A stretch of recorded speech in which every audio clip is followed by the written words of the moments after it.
Good morning. I'm Nu-Trix, and today I'm going to explore with you Buzz Zone from Toybox Audio. They're the one behind Thump One.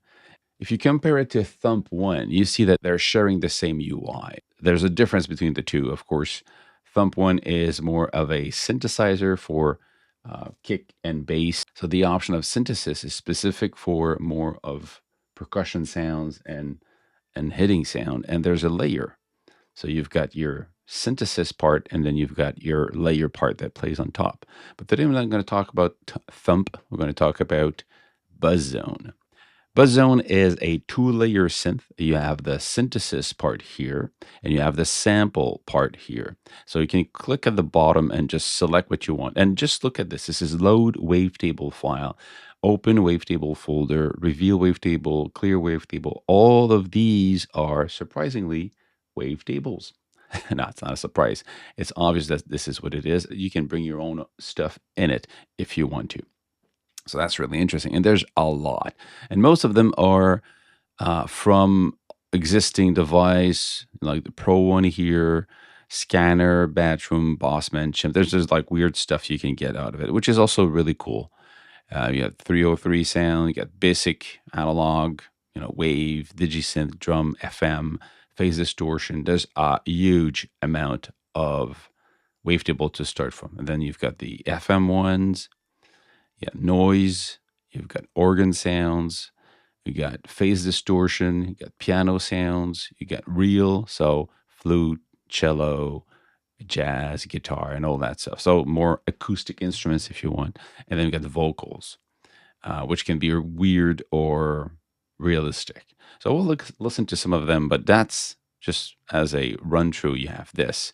Then on the second part, the second instrument, or the second layer, it's samples. So you kick here and you've got, again, a huge amount of samples. So this is the classic stuff. You just sample the sound and then you play it. You got even supersaws that they sampled. You've got synth, hit, and all that stuff. Again, you can load your own samples and clear the samples and just find where they are. And for the sample, you have control. I mean, sample and synth, you have different controls. If you look here, you've got the pitch control, you've got unison, you got position. Let's say I'm going to just take a sound that is, can I have an init preset? Here we go. Initialize preset. Just pitch, unison, position, filter, FM synthesis, and level, just for the synth. Let's say I'm going to bring down the level of the sample. And I'm only listening to synth now. What's different with Buzz Zone to compare to any other synth? Because, I mean, you can say, well, the unison, I already saw that. Position, I saw that. Position, right away, it's because it's a wavetable synthesizer. But what you have on top of, let's say you say position, for example. See, now it's moving between the state and side. So we're moving inside the wavetables at different index of the table itself. Now, if you click on the arrow here, what's on top here is showing you the envelope for this. So if we want to move, let's say like this.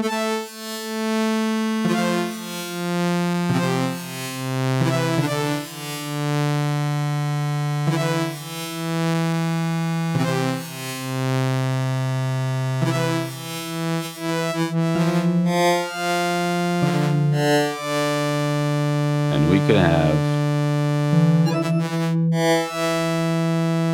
you can add, we can double click and just add.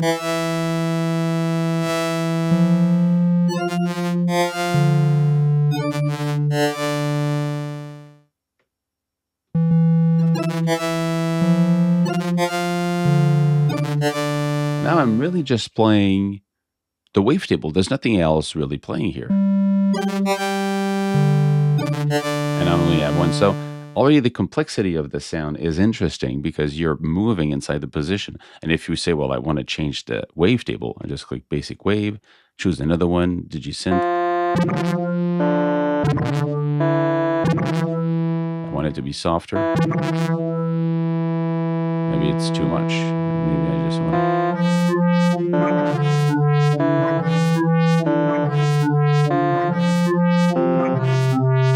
to. can create rhythm almost or patterns in it if you time it right and you would play with this.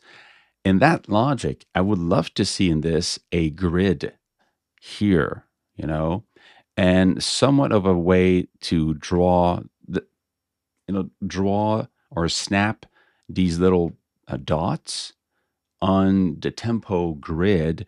So then the movement I create either in the filter or the pitch or the position would be time related, and it can become some type of a loop or an arpeggiator or sequence. That would be really cool to have this kind of a, because it becomes, you hear that? It becomes so much rhythmic.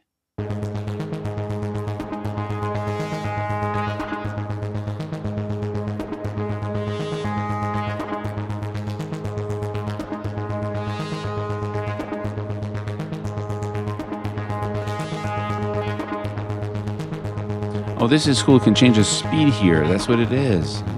Oh, that's what I wanted to have. Okay, this is great. In preset, if we have FM,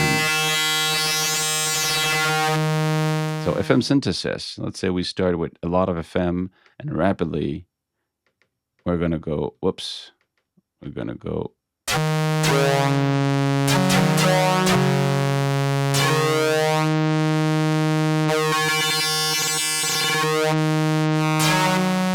So now you see that the amount of FM, there's this one here is not the amount of FM. This is not the depth of the envelope on the FM. This is how the other sound doing the FM modulation is pitched. Is it pitched higher?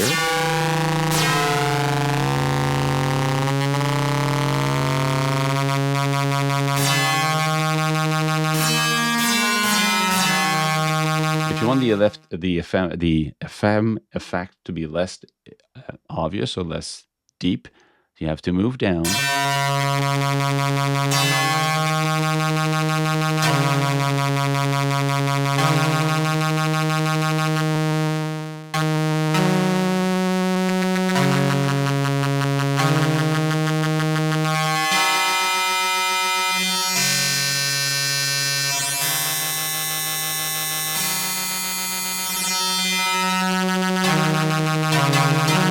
So it's a combination of the position you have here and the amount you decide to have here. So same logic for all of them. Init preset. Unison.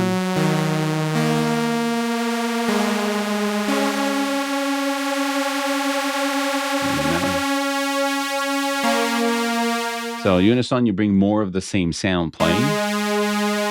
Sawtooth, so like the supersaw on the JP-8000. And then you bring how they tune each of the multiple sawtooth playing it right now.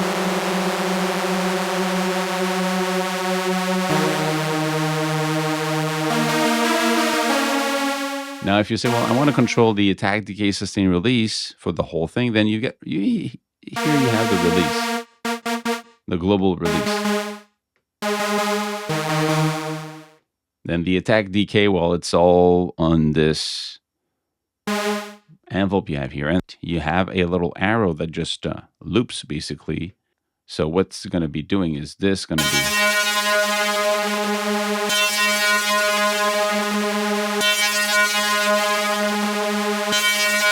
if you don't have it, I'm going to play and stop. So either you have the envelope playing like an envelope or you have it playing like an LFO basically. That's the logic. It becomes an LFO if you, because it plays over and over. Okay? Go back to pitch. You can change the pitch, of course. This is how much you have, kind of a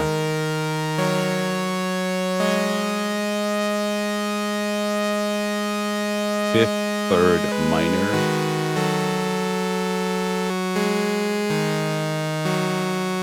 Right away you're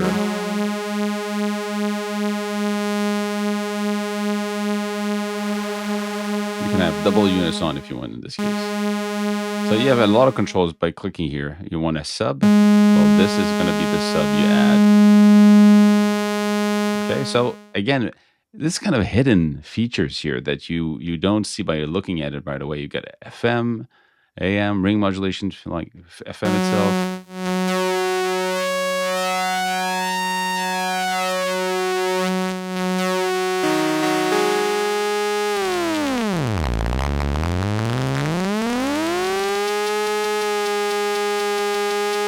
You can have these weird FM sound right just with this first oscillator without even using the FM section. So really powerful when you think about how all of this, what all of this can do. So you have all of these.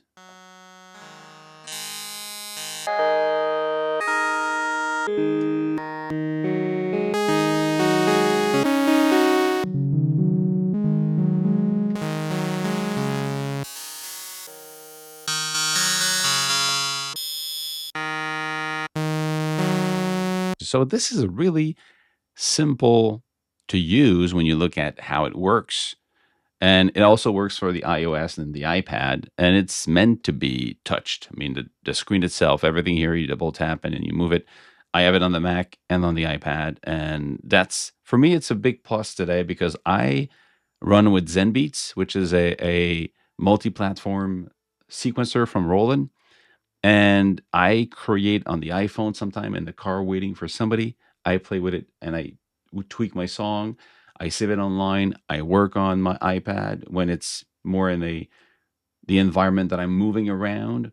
When I'm back in the studio, I'm having the same song load into ZenBeats on my Mac, and I add stuff to it. So having this follow from one place to the other, in this case, it doesn't work with iOS, iPhone. It works on iPad only. I just hope it would be also on iOS, on iPhone. Maybe having a way to have it to work. That'd be great because I could just press play and hear something. Whereas if it's not there, I won't be able to move it, but it's not a big deal. I can live with that. Okay, let's try now for fun. Let's go init preset and we'll try just a sample that comes with them.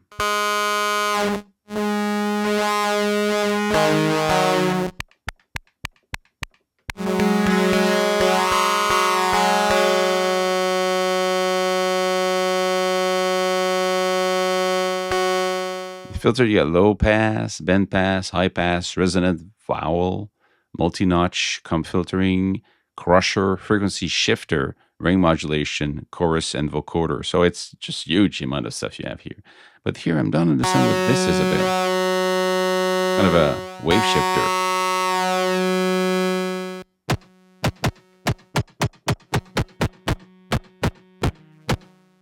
Wave folding, is that it?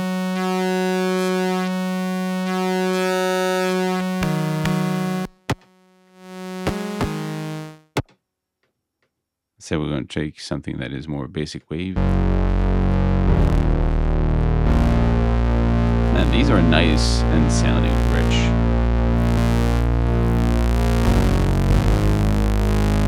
I think this is actually wave folding, that section here.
Let's actually play with some of the presets.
This is great.